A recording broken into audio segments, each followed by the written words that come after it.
चलिए इस हफ्ते की कुछ सबसे अहम और दिलचस्प घटनाओं पर नजर डालते हैं। देखते हैं क्या क्या हुआ। एक तरफ विज्ञान में जबरदस्त कामयाबी तो दूसरी तरफ दुनिया में भारत का बढ़ता कद और समाज में भी कुछ ऐतिहासिक सुधार हुए। ये हफ्ता सच में काफी हलचल भरा था, तो चलिए एक एक करके इन सब पर बात करते हैं। तो सबसे पहले बात करते हैं साइंस और टेक्नोलॉजी की, एक ऐसी चीज की जो भारत के इनोवेशन और आत्मनिर्भरता की कहानी में एक नया पन्ना जोड़ती है। देखिए ये पब्लिक हेल्थ के लिए कितनी बड़ी बात है। मुंबई की एक फर्म वॉकहार्ट लिमिटेड ने ये नई एंटीबायोटिक बनाई है। नाम है नेफिथ्रोमाइसिन। ये उन खतरनाक रेस्पिरेटरी इन्फेक्शन से लड़ेगी जो कई बार जानलेवा साबित होते हैं, और इसे विज्ञान और प्रौद्योगिकी मंत्री डॉक्टर जितेंद्र सिंह ने लॉन्च किया। मतलब ये भारत की मेडिकल फील्ड में बढ़ती ताकत का एक सीधा सीधा सबूत है। अच्छा, अब साइंस से हटकर चलते हैं एक दूसरे बहुत जरूरी सेक्टर की तरफ, और वो है खेतीबाड़ी। सरकार ने इस सेक्टर के लिए 600 करोड़ रुपए के भारी भरकम बजट का ऐलान किया है। तो ये जो पैसा है, ये कपास क्रांति मिशन के लिए है। इसका मकसद एकदम साफ है, भारत में कपास की खेती का पूरा नक्शा ही बदल देना। ज्यादा पैदावार हो, रेशे लंबे और बेहतर क्वालिटी के हों, इसी पर सारा फोकस रहेगा। और इसकी जिम्मेदारी दी गई है कृषि अनुसंधान और शिक्षा विभाग को। और अब रुख करते हैं डिफेंस सेक्टर का, जहां मेक इन इंडिया का एक और जबरदस्त नमूना सामने आया। रक्षा मंत्री राजनाथ सिंह ने महाराष्ट्र के नासिक में हमारे अपने देश में बने लड़ाकू विमान तेजस LCA Mk1 को दुनिया के सामने पेश किया। तो देखिए, एक तरफ भारत देश के अंदर अपनी ताकत बढ़ा रहा है, लेकिन कहानी यहीं खत्म नहीं होती। दुनिया के मंच पर भी भारत का दबदबा और प्रभाव लगातार बढ़ रहा है। एक नजर डालते हैं ग्लोबल पेंशन इंडेक्स 2025 पर। इसमें भारत 52वें नंबर पर है। ये रैंकिंग बताती है कि दुनिया भर के रिटायरमेंट सिस्टम्स के मुकाबले हम कहाँ खड़े हैं।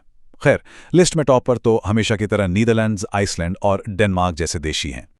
लेकिन अब जो नंबर स्क्रीन पर है वो ग्लोबल मिलिट्री पावर में एक बहुत बड़े बदलाव की तरफ इशारा कर रहा है।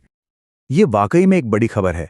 World directory of modern military aircraft की 2025 के रिपोर्ट के मुताबिक भारतीय वायुसेना अब दुनिया की तीसरी सबसे ताकतवर एयरफोर्स बन गई है, और हमने चीन को भी पीछे छोड़ दिया है। ये रैंकिंग सिर्फ विमानों की गिनती पर नहीं है, बल्कि टेक्निकल ताकत और ऑपरेशनल तैयारी पर आधारित है। अब हमसे आगे सिर्फ अमेरिका और रूस हैं। सिर्फ मिलिट्री ही नहीं, डिप्लोमेसी के मोर्चे पर भी भारत काफी एक्टिव रहा। जैसे कि COP10 ब्यूरो में एशिया पैसिफिक रीजन के वाइस चेयर के तौर पर भारत को फिर से चुना गया। इसके अलावा मध्य एशिया के देशों के साथ सुरक्षा पर बातचीत हुई, और जापान के साथ हमारी नेवी ने जिमैक्स 25 नाम की एक्सरसाइज भी की। ये सब दिखाता है कि दुनिया में भारत की भूमिका कितनी तेजी से बढ़ रही है। चलिए अब बात करते हैं खेल की दुनिया की, जहां इस हफ्ते जश्न के कई मौके आए। ये लम्हा भारतीय तीरंदाजी के इतिहास में हमेशा के लिए दर्ज हो गया है। ज्योति सुरेखा वेनम, ये नाम याद रखिए। वो आर्चरी वर्ल्ड कप फाइनल में इंडिविजुअल मेडल जीतने वाली पहली भारतीय महिला कंपाउंड आर्चर बन गई हैं। उन्होंने ब्रॉन्ज मेडल अपने नाम किया। हॉकी में भी हमारे जूनियर खिलाड़ियों ने कमाल किया। सुल्तान ऑफ जोहर कप, जो कि अंडर 21 का एक बड़ा टूर्नामेंट है, उसमें भारतीय टीम फाइनल तक पहुंची। ऑस्ट्रेलिया से जबरदस्त मुकाबला हुआ और आखिर में हमें सिल्वर मेडल मिला। शानदार प्रदर्शन था। और एक और बड़ा सम्मान मिला हमारे गोल्डन बॉय नीरज चोपड़ा को। खेल में उनके शानदार योगदान के लिए उन्हें प्रादेशिक सेना यानी टेरिटोरियल आर्मी में लेफ्टिनेंट कर्नल का मानद पद दिया गया है। ये वाकई में एक बड़ी उपलब्धि है। और आखिर में बात करते हैं कुछ ऐसे बड़े फैसलों की जो दिखाते हैं कि हमारा समाज कैसे बदल रहा है, कैसे और प्रोग्रेसिव हो रहा है। ये एक बहुत ही जरूरी और बड़ा कदम है। कर्नाटक भारत का पहला ऐसा राज्य बन गया है जहां पीरियड लीव पॉलिसी लागू की गई है, और वो भी सरकारी और प्राइवेट दोनों सेक्टर्स में।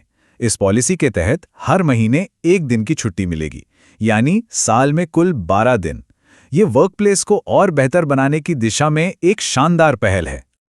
समावेश की दिशा में ये एक और मील का पत्थर है। अक्कई पद्मशाली को सुप्रीम कोर्ट की एक स्पेशल कमेटी में पहली ट्रांसजेंडर सदस्य के तौर पे नियुक्त किया गया है। ये देश के सबसे बड़े कानूनी सिस्टम में ज्यादा रिप्रेजेंटेशन और बराबरी की तरफ एक बहुत ही अहम कदम है। और ऐसा ही एक और ऐतिहासिक फैसला खेल प्रशासन में भी हुआ।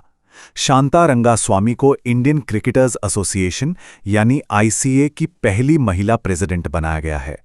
क्रिकेट की दुनिया में ये एक बहुत बड़ा और पॉजिटिव बदलाव है। तो एक नए एंटीबायोटिक की खोज से लेकर समाज में बड़े सुधारों तक ये हफ्ता वाकई बदलावों से भरा रहा। अब सवाल ये उठता है कि विज्ञान, खेल और समाज में हो रहे जो छोटे बड़े बदलाव हैं, ये सब मिलकर आने वाले कल में भारत को किस दिशा में ले